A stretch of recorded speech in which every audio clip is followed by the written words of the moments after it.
आके बताएं तो कराची एक्सपो सेंटर में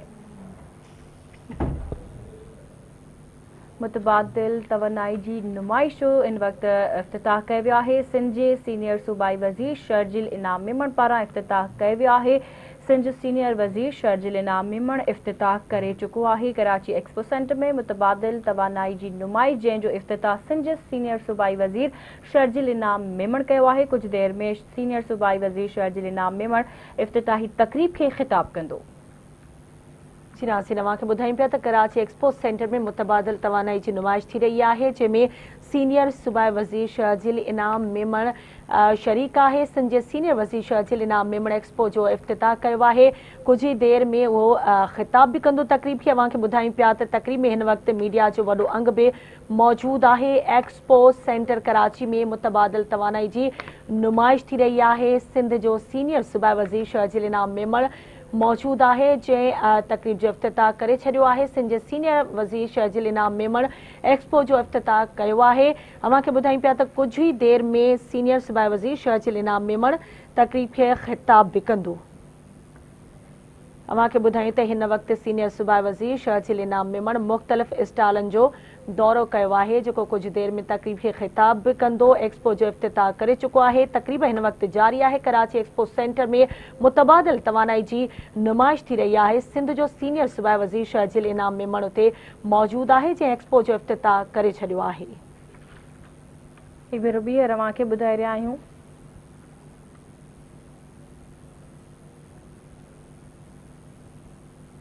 इन नुमाइश जो मक़सद तवानाई जा मुतबादिल ज़रिया ॻोल्हण आहे। अव्हांखे ॿुधायूं त कराची एक्सपो सेंटर में मुतबादिल तवानाई जी नुमाइश जारी आहे, जिथे मुख़्तलिफ़ कंपनीज़ पारां पंहिंजा स्टॉल्स लॻाया विया आहिनि।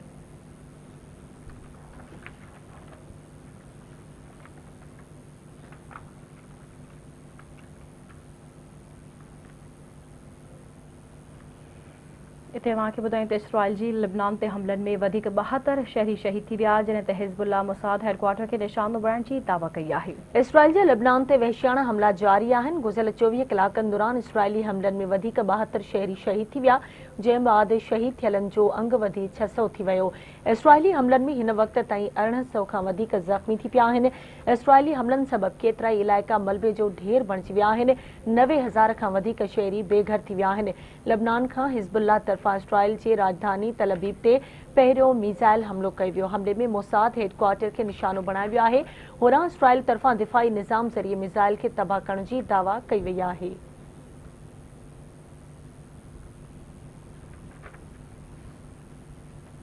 ईरानी पॾेही वज़ीर अब्बास अराग़ची चयो आहे त लिबनान में मुकमल जंग लॻी त ईरान चुप न वेहंदो। अमन सलामती जी बहाली लाइ सलामती काउंसिल खे मुदाख़लत करणी पवंदी। न्यूयॉर्क में सहाफ़ियनि सां ॻाल्हाईंदे ईरानी पॾेही वज़ीर अब्बास अराग़ची चयो त ख़िते में जंग वारी सूरतहाल आहे। इसराइल समूरियूं रेड लाइनूं पार करे छॾियूं आहिनि। उन चयो त इसराइली क़यादत खे सम्झणु घुरिजे त उन्हनि खे ॾोहनि जी सज़ा मिलणी आहे। ईरानी पॾेही वज़ीर अब्बास अराग़ची चयो आहे त ईरान लेबनान ऐं इसराइली ज़ुल्मनि ऐं कब्ज़े ख़िलाफ़ दिफ़ा लाइ हिज़्बुल्लाह जी हिमायत जारी रहंदी।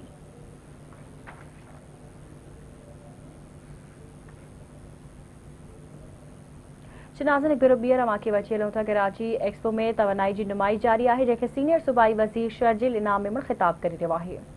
मुनक़्क़द की है।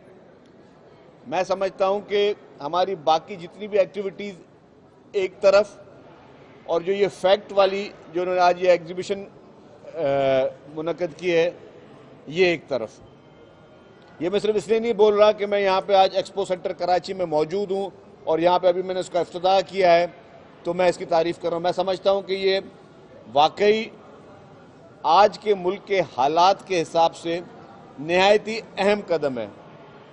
मैं गुजारिश करूँगा हमारी पूरी नेशनल मीडिया को, खुसूसी तौर पर मेरी इल्तिजा होगी कि आप अपने एंकर्स को, अपने सीनियर रिपोर्टर्स को यहाँ पर भेजें, एक एक स्टॉल यहाँ पे दिखवाएं कि इस वक्त पाकिस्तान का जो सबसे बड़ा और देरीना मसला है वो एनर्जी क्राइसिस है। क्योंकि आपकी फैक्ट्रीज, आपकी इंडस्ट्रीज, आपकी मईशत, सबसे बड़ा जो सवालिया निशान है वो और जो चैलेंजेस हैं वो हैं एनर्जी के चैलेंजेस। फिर आपका एग्रीकल्चर सेक्टर जो है उसमें भी सबसे बड़ा चैलेंज है वो है एनर्जी का चैलेंज, क्योंकि आप डीजल पे जो मोटर चलाते हैं या आपके ट्यूबवेल्स जो चलते हैं, अगर आप डीजल पे चलाते हैं तो महंगे, बिजली पे चलाते हैं तो महंगे। तो इसका आपका सोल्यूशन क्या है? सोल्यूशन जो है, जिस तरह सोलराइजेशन की तरफ हम जा रहे हैं, या आज की इस एग्जीबिशन में जिस तरीके से इन्होंने इंटरनेशनल और लोकल मैन्युफैक्चरिंग कंपनीज को बुलाया है, जिसमें 200 से ज़ायद कंपनीज ने यहाँ पे स्टॉल लगाए हैं, और 200 कंपनीज जिन्होंने स्टॉल लगाए हैं उसमें कोई 20% लोकल कंपनीज हैं और 80% जो हैं वो फॉरेन नेशनल्स हैं।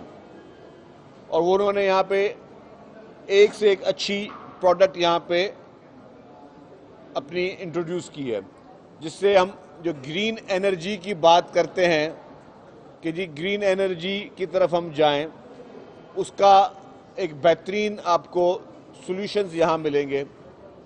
और मैं समझता हूँ कि वो लोग जो कि अफोर्ड नहीं कर सकते, या जिन लोगों के लिए ये एक बहुत बड़ा चैलेंज है कि इन चीज़ों को अफोर्ड कर सकें आज के इन महंगाई के हालात में, उनके लिए भी बहुत ज़्यादा सॉल्यूशन यहाँ मौजूद हैं। दूसरा कि इस एग्जीबिशन के लिए जब इतने सारे बाहर से लोग हमारे मुल्क में आते हैं, हमारे शहर में आते हैं, तो हमारी इकोनॉमिक एक्टिविटी भी बढ़ती है। आपकी जो टूरिज़्म की इंडस्ट्री है, आपकी होटल्स जो हैं, आपके जो है रेस्टोरेंट्स हैं, आपके शॉपिंग मॉल्स हैं, वहाँ पे एक्टिविटी होती है।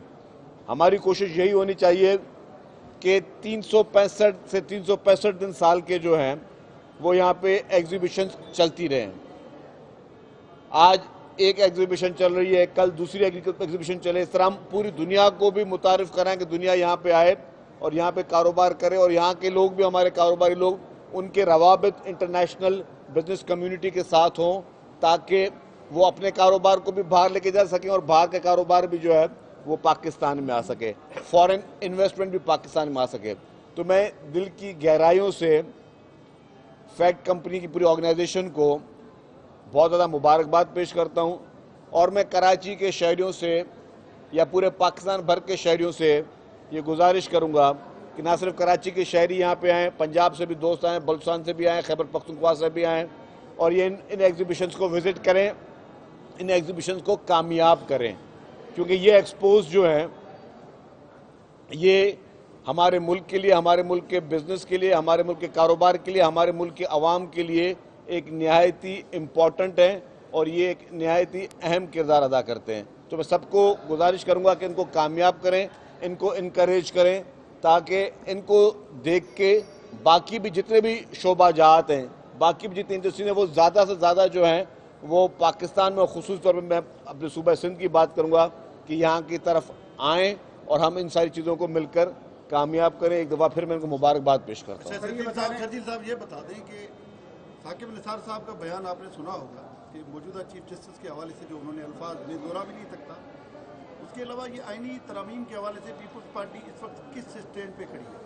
सर इसी से रिलेटेड है, एक तरफ जो है ना वो आईनी तरमीम और दूसरी तरफ मखसूस नशिस्तों का जो फैसला आ गया है, पीपल्स पार्टी इस वक्त कहाँ खड़ी है, किसके साथ, सुप्रीम कोर्ट के फैसले के साथ या आईनी? देखिए जी, पीपल्स पार्टी कोई किसी भी शख्स के हक या खिलाफ नहीं है, और पीपल्स पार्टी का देरीना मुतालबा था चार्टर ऑफ डेमोक्रेसी शहीद मोहतरमा बेनज़ीर भुट्टो साहिबा ने उस वक्त मियां नवाज शरीफ साहब के साथ और बाकी जो पार्टीज़ थी उनके साथ बैठकर एक साइन हुई थी। उसमें पीपल्स पार्टी का मुतालबा था कि कॉन्स्टिट्यूशनल कोर्ट्स बनाई जाएं। कॉन्स्टिट्यूशनल कोर्ट्स इसलिए बनाई जाएं कि कॉन्स्टिट्यूशनल कोर्ट्स के ज़रिए लोगों को इंसाफ मिल सके, लोगों को जल्द इंसाफ मिल सके, लोगों को उनके दरवाजे पर इंसाफ मिल सके। ये ना हो कि 25-25, 30-30 साल लोगों को लग जाएं सिर्फ इंसाफ की फराहमी के लिए। इसलिए पाकिस्तान पीपल्स पार्टी हमेशा कॉन्स्टिट्यूशनल कोर्ट्स की हिमायत में रही है। शहीद जुल्फ़कार अली भुट्टो का केस इस मुल्क में एक नहायत ही अहम मुकदमा है, जो कि सबके लिए आई ओपनर है कि उस हस्ती ने, जिसने पाकिस्तान को आइन दिया, जिसने पाकिस्तान को एटमी ताकत दी, उसको उनकी लिए उनकी ज़िंदगी में इंसाफ नहीं मिल सका। उनका अदालती कत्ल हुआ और उस कत्ल के नतीजे में मैं समझता हूं कि वो उस सिर्फ एक लीडर का कत्ल नहीं हुआ, एक पार्टी के लीडर का कत्ल नहीं हुआ, वो उन्होंने पाकिस्तान की तरक्की का कत्ल हुआ, वो पाकिस्तान के मुस्तकबिल का कत्ल था, वो कत्ल पाकिस्तान की आवाम का कत्ल था। क्योंकि अगर वही शहीद जुल्फ़िकार अली भुट्टो साहब अगर वो जिंदा होते तो आज जो पाकिस्तान की सूरत हाल थी वो ऐसी नहीं होती। आज जो मुसलमान मुल्क जो आपस में बटे हुए हैं वो इस तरह नहीं होते। तो पूरे पाकिस्तान के साथ जाती की उस वक्त की जुडिशरी ने, उस वक्त के जजेस ने, और फिर जिस तरीके से एक अदालती कुर्सियों पे बैठकर इफ्तिखार चौधरी और साकिब निसार जैसे शख्सों ने जो इस मुल्क में अदलिया का जो हशर किया, अदालतों का जो हशर किया अपनी ज़ाती ख्वाहिशात पे अदालतें चलाकर, मैं समझता हूँ मेरी अपील होगी कि इफ्तिखार चौधरी और साकिब निसार के तमाम मरातें जो रिटायरमेंट के बाद उनको मिलती हैं वो वापस ली जाएं और इनको साबिका जस्टिस भी नहीं कहा जाए। इफ्तिखार चौधरी और साकिब निसार इस मुल्क के अदालती निज़ाम पर बदनुमा दाग हैं। इफ्तिखार चौधरी और साकिब निसार जैसे लोग इस मुल्क के कानूनी जो है हिस्ट्री में जो है वो एक काला बा जो है के तौर पे जाने जाएंगे। तो अदालती रिफॉर्म्स पीपल्स पार्टी चाहती है और मैंने कहा कि 45 साल लगे हमें शहीद जुल्फ़िकार अली भुट्टो साहब को इंसाफ दिलवाने में। और एक बड़ी बात, कल लाहौर हाई कोर्ट की पिंडी बेंच में शहीद मोहतरमा बेनज़ीर भुट्टो साहिबा, जो कि मुस्लिम दुनिया की पहली खातून वज़ीर आज़म, जो हम सब का फ़ख्र, हम सब के लिए एक विजन, एक अजीम लीडर, उसका उनकी जो शहादत हुई उसका मुकदमा लगा हुआ था। 16 साल हुए उस मुकदमे को, 16 साल हुए उस मुकदमे को। और कल अदालत ने हेयरिंग की और हेयरिंग के बाद क्या किया, गैर मुअय्यना मुद्दत तक के लिए इसको फिर पोस्टपोन कर दिया। मुझे बताएं, आपके कौमी हीरोज़, आपके नेशनल हीरोज़ के लिए अनफॉर्चुनेटली हमारे पास वो मखसूस एक माइंडसेट वाली जुडिशरी के पास वक्त ही नहीं है। शहीद मोहतरमा बेनज़ीर भुट्टो साहिबा के मुकदमे के लिए वक्त ही नहीं है। कल की तारीख का बता रहा हूँ, पुराना वाक़या नहीं बता रहा हूँ। कल की तारीख में उस केस को डेट इन ऑफिस कर दिया गया। क्या ये शर्म का मुकाम नहीं है कि इस मुल्क की खातून वज़ीर आज़म, जिसने इस मुल्क को मिसाइल टेक्नोलॉजी दी, जिसने लेडी हेल्थ वर्कर्स जो हैं उनका कॉन्सेप्ट जो है इंट्रोड्यूस कराया, जिन्होंने वुमेन एम्पावरमेंट का कॉन्सेप्ट इंट्रोड्यूस कराया, जिन्होंने आवाम को आवाज़ देने का कॉन्सेप्ट इंट्रोड्यूस किया, जो कि MRD की तहरीक की रूए रवा थी, जो इस मुल्क में जदोजहद और जमहूरियत की रूए रवा थी, उनके लिए हमारे अदालतों के पास टाइम नहीं। और बाकी किन चीज़ों के लिए टाइम है? बस कि किसी को हीरो बनाना हो, किसी के लिए जो है वो उनके बन्नी गाला के जो महलात हैं इल्लीगल, उनको रेगुलराइज कराना हो तो उसके लिए टाइम है। टाइम है तो जी अपनी ज़ाती ख्वाहिशात पर नस्ला टावर गिराना हो तो उसके लिए टाइम है। टाइम है तो जी अपने मराते बढ़ाने के लिए टाइम है। टाइम है तो बाकी सारी चीज़ों के लिए टाइम है। पीपल्स पार्टी ने पहले ही कहा है जी कि हम किसी पर्सन स्पेसिफिक लॉ की सपोर्ट नहीं करते, हम सिस्टम की बेहतरी के लॉ की सपोर्ट करते हैं। हमारे लिए जस्टिस काजी फैज़ साहब भी उतने ही काबिल मोहतरम हैं जिस तरह हमारे लिए जस्टिस मंसूर अली शाह काबिल मोहतरम है। कोई भी जज आ जाए, कोई भी चीफ जस्टिस आ जाए, हमें कोई फ़र्क नहीं पड़ता। हमारे पाकिस्तान की वाहिद पार्टी है पीपल्स पार्टी, जिसने सबसे ज़्यादा जुडिशल एक्टिविज़म का नुकसान उठाया, चाहे वो इफ्तिखार चौधरी हो, साकिब निसार हो, उससे पहले जो शहीद जुल्फ़िकार अली भुट्टो साहब की मैं बात कर चुका हूँ। लेकिन कभी हमने जुडिशरी से लड़ाई नहीं की, कभी हमने अदलिया से लड़ाई नहीं की, कभी हमने जजेस को बुरा भला नहीं कहा, कभी हमने जजेस के ऊपर हमले नहीं किए, कभी हमने सुप्रीम कोर्ट, हाई कोर्ट, किसी कोर्ट पे हमले नहीं किए। 12 साल तक मोहतरम आसिफ अली जरदारी साहब बग़ैर किसी जुर्म के, बग़ैर किसी सज़ा के जेल में रहे।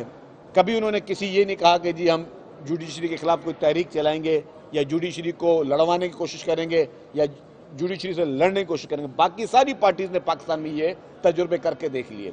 आप हिस्ट्री उठा के देख लें, बाकी जितनी पॉलिटिकल पार्टीज हैं या तो उन्होंने अदालतों पे हमले किए या उन्होंने जजों पे हमले किए या उन्होंने जजों को धमकियां दी। पीटीआई के लीडर के आप जब डी चौक पे उनके खिताबात थे धरने में सुनते और निकाले क्लिप्स, कितनी दफ़ा उन्होंने जुडिशरी को लताड़ा या जुडिशरी पे हमले किए या जुडिशरी को धमकियां दी हैं। पीपल्स पार्टी ने सबसे ज़्यादा जुल्म सहे, उसके बावजूद कभी जुडिशरी को जो है वो कोई धमकियां नहीं दिया, उसमें कोई हमले नहीं किए या जुडिशरी से लड़ाई नहीं की। हम कहते हैं हमारे लिए सारे जजेस काबिल एहतराम हैं, लेकिन कल जो पीटीआई के लीडर ने जेल से बैठकर भी एक जज साहब का नाम लेकर कह दिया कि जी मैं इसकी हिमायत करता हूं, तो क्या वो सही है? क्या किसी पॉलिटिकल पार्टी के शख्स को या किसी सियासतदान को या किसी आम शख्स को बोलना चाहिए कि जी मैं फलाने जज की हिमायत करता हूं? मैं अगर आज बोल दूं जी मैं फलाने की नहीं, मैं फलाने जज की हिमायत करता हूं, कोई कहे जी मैं फलाने जज, तो क्या पॉलिटिकल पार्टीज को इस तरह पर्सन स्पेसिफिक जुडिशरी के लोगों की हिमायत के ऐलान करने चाहिए? सवालिया निशान है। क्या आप लोगों को कंट्रोवर्शियल नहीं कर रहे? सवालिया निशान है। क्या आप लोगों के खिलाफ साजिशें नहीं कर रहे? सवालिया निशान है। तो इस तरह के बेशतर वाक़यात जो है, मैं समझता हूँ इन चीज़ों को पॉलिटिसाइज करने की कोशिश करें। हम सिस्टम बेहतरी की बात कर रहे हैं, हम ये कह रहे हैं कि ऐसा ना हो जो कि इस मुल्क में हुआ है कि अगर किसी शख्स ने डकैती की है और डकैती की सज़ा जो है वो ज़्यादा से ज़्यादा 12 साल है, वो शख्स 25 साल तक जेल में रहा और 25 साल के बाद कह दिया जी कि जी इसकी सज़ा जो है साबित नहीं हुई और उसको रिहा करते हैं, तो उसके 25 सालों का हिसाब कौन देगा? हम कहते हैं कि कोई और ये वाक़यात हैं, मैं 1 या 2 दिन में शायद कल ये मिसालें लेकर भी सामने आऊँ कि हमारे मुल्क की अदलिया ने क्या क्या किया। परवेज़ मुशर्रफ जैसे डिक्टेटर ने जितनी गैर आइनी काम किए, जितनी गैर आइनी उन्होंने एक्टिविटीज़ की, उसको इंडोर्स किसने किया?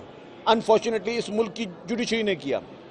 मोहतरमा बेनज़ीर भुट्टो शहीद की 2 इलेक्टेड गवर्नमेंट्स अवाम के मैंडेट से आईं और दोनों हुकूमतों को घर भेजा गया। मोहतरमा बेनज़ीर भुट्टो शहीद साहबा ने दोनों दफ़ा अदालतों पर एतमाद करके वो अदालतों में गई कि जी मेरी गवर्नमेंट को गलत डिसॉल्व किया गया, गलत तरह निकाला गया। जुडिशरी ने दोनों मरतबा मोहतरमा बेनज़ीर भुट्टो साहबा की वो अपीलें रद्द कर दी, कोई रिलीफ नहीं दिया हमें। वो किसके कंट्रोल में चल रही थी वो जुडिशरी उस वक्त, और क्यों नहीं जुडिशरी ने रिलीफ दिया? तो पीपल्स पार्टी जो सबसे ज़्यादा विक्टिमाइज रही है, हिस्ट्री कहती है। बाकी अभी 1 साल से जेल में और रोना शुरू कर दे और जो है वो बच्चों की तरह जो है वो गिड़गिड़ाना शुरू कर दे, मैं समझता हूं उनका अभी तक बाल भी बाका नहीं हुआ। अभी 2 दिन पहले असेंबली में MRD की तहरीक की एक रेजोल्यूशन पास हुई। कोड़े पीपल्स पार्टी के वर्करों ने खाए, जूते पीपल्स पार्टी के वर्करों ने खाए, जेलें पीपल्स पार्टी के वर्करों ने भुगती, सजाए मौत फांसी के फंदे चूम चूम के पाकिस्तान पीपल्स पार्टी के वर्करों ने कबूल किए। बाकियों ने के साथ इतना भी कुछ नहीं हुआ, इतना सा भी कुछ नहीं हुआ। कुछ लोगों को बस गए मुल्क से वापस आ गए, कुछ लोगों ने जेल में 1 साल 1.25 साल गुजार दिया बस कि बहुत बड़े मजलूम बन रहे। ये मजलूम नहीं है, ये हमेशा चोर दरवाजे से इख्तियार में आए हैं, ये हमेशा चोर दरवाजे के साथ जो है डील्स करके ये जो है ये और साजिशें करके ये पहुंचते हैं इख्तियार में और आके बोलते हैं मजलूम है। ये मजलूम नहीं है, मजलूम वो हैं जिसके पूरे के पूरे ख़ानदान ने इस मुल्क में जमहूरियत के लिए अपनी जानें कुर्बान कर दी। पूरी भुट्टो साहब की फैमिली ने जो है वो जमहूरियत के लिए जामे शहादत नोश की। मजलूम वो लोग हैं या जिसके पार्टी के वर्करों ने जो है सड़कों पर बैठ के और अवामी जगहों पर बैठ के जो कोड़े खाए, मजलूम वो लोग हैं। और आज अफसोस के साथ कहना पड़ रहा है कि इन चीज़ों को भी कंट्रोवर्शियल करने की कोशिश लोग कर रहे हैं और जुडिशरी को डिवाइड करने की कोशिश कर रहे हैं। हम चाहते हैं कि जुडिशरी एक रहे, हम चाहते हैं कि जुडिशरी मुत्तहद रहे, हम चाहते हैं जुडिशरी गैर सियासी रहे, हम चाहते हैं जुडिशरी ऐसे फैसले ना करे कि जिस पिटीशन में मैं जो मांग भी नहीं रहा हूं वो भी मुझे मिल रहा है। पीटीआई अगर मांग ही नहीं रही है कि हमें सीटें दी जाएं, मांग रही है सुन्नी इत्तेहाद काउंसिल और जजमेंट आती है कि जी पीटीआई को सीटें दे दो। तो खुदारा ये कौन सी अदालत है, कौन से कानून? बहुत ही एहतराम के साथ, सबके लिए एहतराम है, सबके लिए दिल से एहतराम है, जुडिशरी का बहुत एहतराम है। जुडिशरी के लिए अगर जुडिशरी का बाल भी बाका हुआ तो सबसे पहले चेयरमैन बिलावल भुट्टो जरदारी साहब जुडिशरी के लिए खड़े होंगे। मुझे पता है, मुझे पीपल्स पार्टी की हिस्ट्री पता है। अगर कभी भी जुडिशरी को कोई तकलीफ आई या पहुंचाने की कोशिश की गई या इंसाफ का कत्ल करने की कोशिश की गई, पाकिस्तान पीपल्स पार्टी अपनी लीडरशिप समेत लोगों के लिए खड़ी रहेगी। लेकिन उनको खुदारा पॉलिटिसाइज करना बंद कर दें और वहां पे भी लोग जाती ख्वाहिशात पर जो है वो बराए मेहरबानी फैसले सुनाना बंद कर दें। जो आइन की किताब है, जो कानून की किताब है, उस पे चलें। और मैं दोबारा कहता हूं कि कोई इदारा सुप्रीम नहीं है इस मुल्क में, कोई इदारा आसमान से नहीं उतरा। अगर एक इदारा सुप्रीम है और एक इदारा आसमान से उतरा है तो वो है पार्लियामेंट। इस मुल्क में कानून बनाने का इख्तियार पूरी दुनिया के हर मौज़म मुल्क में वो पार्लियामेंट के पास होता है। दुनिया के हर मौज़म मुल्क में कानून की तशरीह और कानून बनाने का इख्तियार सिर्फ पार्लियामेंट को है। और कोई इदारा ये ना समझे कि जी मैं बड़ा हूँ, कोई बड़ा नहीं है। सिर्फ और सिर्फ पार्लियामेंट बड़ा इदारा है, काबिल एहतराम इदारा है। बाकी सारे इदारे काबिल एहतराम है, एहतराम हर इदारे का हम लोग करेंगे, लेकिन पार्लियामेंट से बढ़कर कोई इदारा नहीं है। और पार्लियामेंट को डिक्टेशन देने का भी इख्तियार किसी इदारे को नहीं है। पार्लियामेंट जो है वो खुद मुख्तार इदारा है जिसमें लोगों के वोट लेकर लोगों के नुमाइंदे वहाँ आते हैं और वही फैसला इस मुल्क की तकदीर का करेंगे, वही पॉलिसीज़ बनाएंगे। बाकी और कोई भी जो है वो पॉलिसी नहीं बनाएगा। अच्छा सर, तवानाई की बात हो रही थी, थोड़ा सा उस पर भी बात कर लें, क्योंकि बिलावल भुट्टो साहब ने भी ये बात कही है कि इलेक्ट्रिक का जो मसला है वो अपनी जगह पे अभी भी बरकरार है। पार्लियामेंट्री कमेटी ने उसको बुलाया, असेंबली में भी सीओ के इलेक्ट्रिक का है, लेकिन बिजली का बहरान हल नहीं हुआ कराची में। इवन बिलावल साहब ने कहा कि दीगर कंपनीज को आना चाहिए। आखिर इस मसले का कोई हल है? देखिए जी, आज तो मैं आपको जमाल साहब दिल से बता रहा हूँ, आपको भी गुजारिश करूँगा कि मेरी मीडिया टॉक के बाद भी आपके चैनल से गुजारिश कर दी, आपके पास कैमराज भी हैं, माइक भी हैं, आप खुद जाके पूरा दौरा करें, पैकेज बनाएं अपने अपने टीवी चैनल्स के लिए। जो आपके फॉरेनर्स यहाँ पे बैठे हैं उनको दिखाएं चैनल्स पे कि आपके फॉरेनर्स आपके मुल्क में इन्वेस्टमेंट के लिए आ रहे हैं, आपके फॉरेनर्स आपके मुल्क में तरक्की के लिए आ रहे हैं। मुल्क के लिए नेगेटिव प्रोपेगेंडा बहुत किया जाता है। कल IMF वाला भी जो हुआ है तो मैं समझता हूँ कि पाकिस्तान जो है वो तरक्की की राह पे गामजन होगा। कुछ मुखालफिन, कुछ पार्टियाँ चाहती हैं कि पाकिस्तान के खिलाफ सिर्फ नेगेटिव परसेप्शन पैदा करें, पाकिस्तान को बुरा भला बोलें और ताकि हम जो है इंटरनेशनल मैसेज बुरा छोड़ें। आज की कराची में एक्सपो 180 फॉरेन कंपनीज जो हैं वो आज कराची में आई हैं, 180 कंपनीज। तो आपको इसको इनकरेज करें, इनको आप इन सारे स्टॉल से इनसे जाके बात करें, इनकी लैंग्वेज में बात करें, अपनी लैंग्वेज में बात करें, इनसे वो व्यूज़ लें, अपने चैनल्स पे चलाएं, लोगों को इनकरेज, लोगों को ये प्रमोट करें। हम नेगेटिविटी प्रमोट करने के लिए नहीं है कि जी कि वो साकिब निसार जैसे शख्स ने किसी को जैसे कहा कि बुरा भला बोल दिया। साकिब निसार की कोई हैसियत, कोई औकात नहीं है। औकात है इस मुल्क में आवाम की औकात है, इन बिजनेसमैनों की औकात है जो लोग इस मुल्क के लिए काम करें। साकिब निसार ने कोई अच्छा काम नहीं करके गया इस मुल्क के लिए कि आप उसको बैठ के याद करें। आज के दिन हम सिर्फ और सिर्फ अपने इस बिजनेस की बात करें। आज के दिन हम बात करें कि किस तरह हम इन चीज़ों को प्रमोट करें। और एनर्जी सेक्टर की आपने बात की, एनर्जी सेक्टर में बहुत ज़्यादा स्कोप है, अच्छे विजन की ज़रूरत है। और यही जो सॉल्यूशन आज दिखाए गए हैं, यही सॉल्यूशन मैंने कहा कि ये किसान के भी फ़ायदे में है, ये ज़मींदार के भी फ़ायदे में, ये इंडस्ट्री वाले के भी फ़ायदे में, ये मजदूर के फ़ायदे में भी है। आज जो है यहाँ पे मैंने देखी है कि इलेक्ट्रिक बाइक्स भी जो है वो मौजूद थी स्टॉल में, जो स्कूटर्स हैं। और मैंने उनसे पूछा जी कहाँ, बोला जी अब इम्पोर्ट वहाँ से करते हैं और हैदराबाद में मैन्युफैक्चर करते हैं। तो मैं हैदराबाद का नुमाइंदा हूँ, मैं मान रहा हूँ कि मुझे पता नहीं था कि जी मेरे हैदराबाद शहर में इलेक्ट्रिक बाइक्स बनती हैं। तो मैं शुक्रगुजार हूँ इनका कि इन्होंने इस तरह की सारी कंपनी बोला कि ये कनेक्ट कर रहे हैं लोगों को।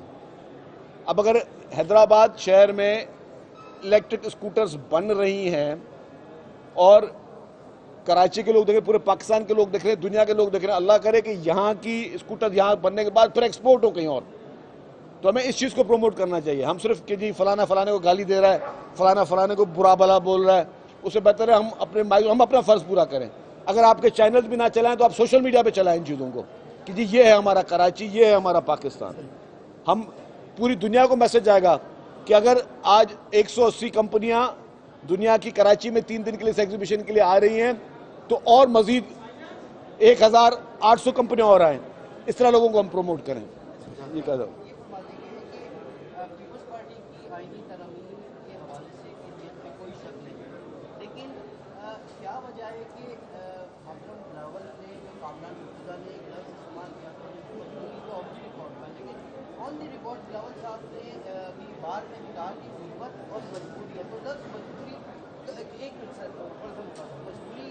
इसकी तरफ इशारा है। दूसरी बात ये एक तनकीद हो रही है कि पीपल्स पार्टी की ग्रोथ और नून लीग की ग्रोथ पिछले 30 सालों में रही है, चार्टर और डेमोक्रेसी में या आईनी तरमीम की, तो उस वक्त नहीं हो पाया, इस वक्त। देखिए जी, आपने कभी ना कभी मसलों को हल करना होता है ना। अब मैं आपको एक बात बोलूं कि जी अभी मैं मंशियात के खिलाफ पढ़ा हूँ, तो मुझे कोई आज साफ ही बोलते यार आपने ये महकमे तो पुराने थे, आपने आज क्यों मंशियात शुरू किया का काम खिलाफ काम शुरू किया।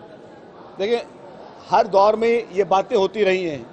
क्या जुडिशियल रिफॉर्म्स पर हमने पहले बातें नहीं की? क्या जुडिशरी ने जो ज्यादतियाँ हुई हैं हमने पहले बात नहीं की? क्या शहीद जुल्फ़िकार अली भुट्टो के मुकदमे के खिलाफ हमने जिस तरह इसको टैकल किया गया हमने कंप्लेंट नहीं की? पीपल्स पार्टी हमेशा कंप्लेंट करती आई है। मोहतरमा बेनज़ीर भुट्टो शहीद साहिबा ने अगर चार्टर ऑफ डेमोक्रेसी में कॉन्स्टिट्यूशनल कोर्ट्स की बात की तो उसका फ़ायदा भी तो है ना कॉन्स्टिट्यूशनल कोर्ट्स का। आपको पता है कॉन्स्टिट्यूशनल कोर्ट किस तरह बनने जा रही हैं? कॉन्स्टिट्यूशनल कोर्ट्स इस तरह बनने जा रही हैं कि सारे सूबों की इक्वल नुमाइंदगी होगी, सारे सूबों को यकजा वहाँ पे मौका मिलेगा और चीफ जस्टिस बाय रोटेशन हर सूबे को एक दफ़ा चांस मिलेगा। तो क्या ये अच्छी बात है या नहीं है? बिलावल साहब ने ये भी कहा कि जी क्या सिंध के जज को जो है इतना अर्सा प्रोमोट नहीं किया गया, सुप्रीम कोर्ट नहीं लेके जाया गया, क्या ये जाती नहीं थी? इस तरह मैंने 100 जाते हम भी पहले दिखवा चुके। तो हमेशा हम बात करते हैं और हमें इस चीज़ को हाईलाइट करना चाहिए, प्रोमोट करना चाहिए। कॉन्स्टिट्यूशनल कोर्ट्स बने, उससे फ़ायदा है, नुकसान नहीं है। और सूबों की जिस तरह सेनेट में इक्वल नुमाइंदगी है, इस तरह कॉन्स्टिट्यूशनल कोर्ट्स में भी इक्वल नुमाइंदगी होगी कि किसी सूबे को कोई तकलीफ ना हो, कोई सूबा कोई शिकायत ना करे। और बाय रोटेशन अगर हर सूबे का चीफ जस्टिस वहाँ पे लग रहा है तो अच्छी बात है, इसको अप्रिशिएट करें। मैं तो कहता हूँ हम सबको, वकला के लिए फ़ायदा है, उस जुडिशरी के लिए अपने लिए फ़ायदा है। जिसकी अगर मुझे आज कोई आप बोल दें कि यार ये हॉल तूने झाड़ू उठा के साफ़ करना है और बहुत ज़्यादा यहाँ पे मैस हो, मैं कोशिश ज़रूर करूँगा। लेकिन अगर मुझे बोले यार कि हम 4 बंदे और भी तेरे साथ साफ़ करेंगे, मुझे खुशी होगी कि यार मेरा काम आसान हो जाएगा। तो आज जहाँ पे लाखों केसेस पेंडिंग हैं वहाँ पे मजीद जजेस आ रहे हैं, जजेस की तादाद बढ़ाई जा रही है। कॉन्स्टिट्यूशनल कोर्ट में हर कोई अपना काम करेगा। आज हमारे पास क्या हो रहा है? सर्विस ट्रिब्यूनल मौजूद है या नहीं है? काजी साहब, सर्विस ट्रिब्यूनल मौजूद है, जिसका आज अब पोस्टिंग हटा वो चला जाता है हाई कोर्ट से लेके जाने आज लेके जाता है। मुझे बताएं क्या हाई कोर्ट की ये जुरिस्डिक्शन है कि सर्विस ट्रिब्यूनल की मौजूदगी के बावजूद वो केसेस सुने? आप मेरे पास चले सुबह को सिंध हाई कोर्ट, कितने केसेस दिखा दूं आपको। सर्विस ट्रिब्यूनल के पे लोग जा ही नहीं रहे, हाई कोर्ट से लेके बैठे हुए। तो भाई क्यों? ये सारे ये गैर फितरी काम है। अगर मैं वजीर हूँ किसी डिपार्टमेंट का तो मेरा इख्तियार होना चाहिए, अगर कोई बंदा मेरे पास काम सही नहीं कर रहा उसको मैं हटाऊँ पोस्टिंग से। ये नहीं है कि जो वो स्टे लेकर आके बैठ जाता है। तो यहाँ पे हर आदमी अपना काम नहीं कर रहा, दूसरे काम हर कोई करने के लिए तैयार है। ये बहुत बड़ा अनफॉर्चुनेटली हमारे मुल्क में एक यही प्रैक्टिस चल पड़ी है कि हर एक आदमी ने अपना काम छोड़ के बाकी दूसरे का काम करने के लिए हम सबसे पहले फुर्सत में तैयार हो जाते हैं। कोई डैम बनाने के लिए कोई पैदा हो गया था, एक शख्स, जुनूनी शख्स, एक जहनी मरीज शख्स जिसको डैम बनाने का शौक था। अब उसको बताओ कि पाकिस्तान का कॉन्स्टिट्यूशन उठा लो, कहाँ लिखा है कि तूने डैम बनाना है? भाई कहाँ अब लिखा है? तू किस कानून के तहत तू डैम बनाना चाहता है? तो ये इस चीज़ों को आपको रोकना होगा।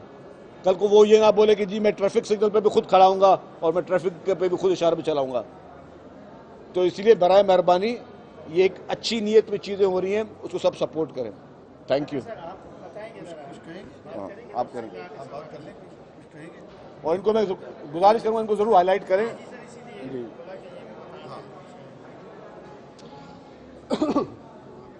बिस्मिल्लाहिर्रहमानिर्रहीम। मैं इनाम शर्जील मेमन साहब, सीनियर वज़ीर सिंध गवर्नमेंट,